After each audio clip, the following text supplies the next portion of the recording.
pane mashoko anotaurwa naVP Vice President Constantino Chiwenga avanodeliver as a speech vataura mashoko ekuti corruption munyika yeZimbabwe it is now a security threat. Iri kuonekwa kuti aiwa iri kuita kuti munyika yeZimbabwe tirege kuprogressa, tirege kuenda mberi.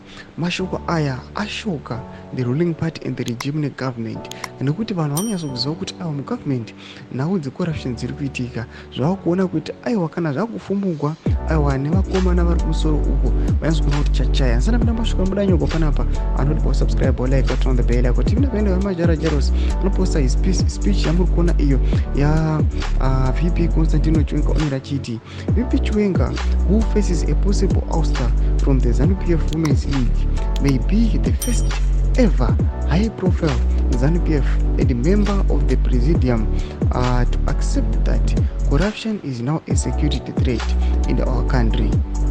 Ndo mashoko ari kudai taura panapa achiti aiwa yes we know kuti these guys people vanenge vachivati vanopama allegations kuti these guys they are corrupt, these guys vanodai zvamaziva kuti vangona munhu anongova expose anongovataura aiwa munhu iye anotokandwa kuseri. Panapa ari kuda kutaura mashoko ekuti aiwa pane chitiko chinoshamisa kuti aiwa one of the guys arimo muthe regime ari kubuda kutaura mashoko ekuti aiwa corruption yanyanya matiri it is now the security threat, yakuthreatena our own security and our own development.